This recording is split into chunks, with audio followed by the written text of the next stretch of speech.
Welcome to Aquarius season. We are officially in the fixed air element of Aquarius after being in Capricorn season, cardinal earth. We're moving more into the intellect. We're moving more into the mental, into analysis, into research, into deeper dive for information. Now, there are going to be positive aspects to this, and there are going to be shadow aspects to this. And I'm going to more focus on the shadow aspect because these are areas that we can fine tune within ourselves, that we can go in within how we are connecting with others, especially with Aquarius energy, because it is more of a collective energy, looking at humanity, looking at the collective as a whole, and how their intellect and their knowledge and their wisdom and their ideas can help advance humanity in some kind of way. So the energy of Aquarius does think of the collective. It's very progressive energy, very innovative energy, and again likes to challenge old systems and norms to progress humanity, to advance civilization, to advance humanity for the greatest good.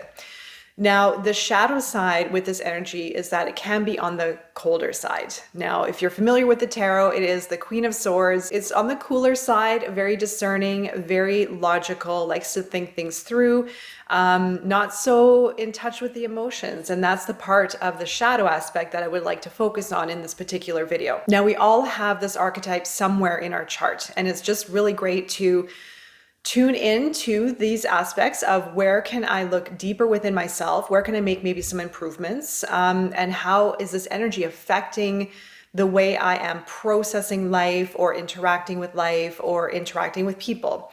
Now, of course, on the analytical and the research side is going to be very advantageous for us to go into a deep dive for understanding more about a certain area of topic.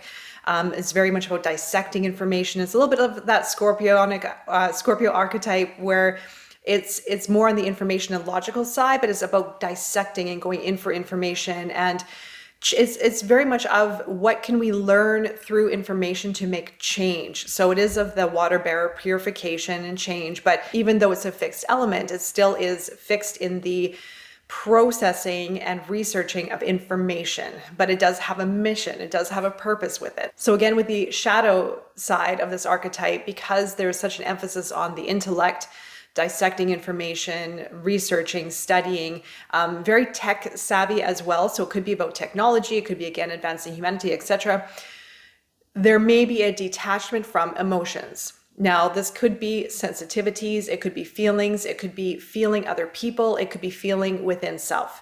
The emotions may be taking a bit of a back seat at this time. So if you are finding yourself more tuned into the intellect, or even just check in and reflect, how can I open myself up more to connecting more meaningful relationships, or to sense others and understand where they're coming from, and to feel into the energy of the other person and other situations using your senses, using your emotions, being compassionate and using empathy as a guide for, again, understanding or healing or connecting with others. So like I said, this could be a time where the emotions might be taking a back seat, but it is just observation, it is checking in, or even just reflecting again on, where can I open my heart more? How can I even maybe connect more with myself, be more gentle with myself, go inward and connect with my senses, go deeper within my senses. And if anything feels uncomfortable with maybe even uncomfortable topics or uncomfortable situations, or even people with their emotions, go into it. Why is there discomfort around maybe talking about a certain topic that could be sensitive, around maybe diving into the depths of the emotions or connecting with others on an emotional way, or maybe even a detachment from others when they're going through a difficult time? There could be a block from the intellect that may be preventing you from exploring and going deeper within that person's emotions and connecting on a more emotional standpoint. And again, also connecting more with ourselves. How can we go into ourselves with our senses and feel the energy within our body, understand maybe what might need some fine tuning, maybe even what might need to heal, going into the heart. Where can I open my heart more? How can I connect with others more from the heart space, not so much from the intellect? So the intellect is going to be the main energy, and there's nothing wrong with intellectual, being an intellect and using our mind to come up with great ideas and solutions and to research and to study. But it also can be more dominating in this type of frequency. So just be aware, go into the shadow aspect of it. This is where we get to make the changes. This is where we get to observe more about ourselves and go inward and just take a look at what areas within myself can I focus on, what areas within myself can I improve on. And of course, we can look at these archetypes as moments of self-reflection, self-improvement, and of course, part of our manifestation and healing transformative journey. So I do wish you well during this Aquarius season. We are still in January. When I record this video, we do have the new moon in Aquarius today with the universal month number 8 in effect. So the 8 energy, just don't forget, is going to be playing out for the majority of January. And then we have a full moon in Leo, which is going to be very supportive for releasing any limitations and fears that are getting in the way from us to express ourselves, from us to show the world the real us, right? To show the world the real you. So it is a very complementary energy with regards to Aquarius being very individualistic, kind of going its own way, marching to the beat of its own drum.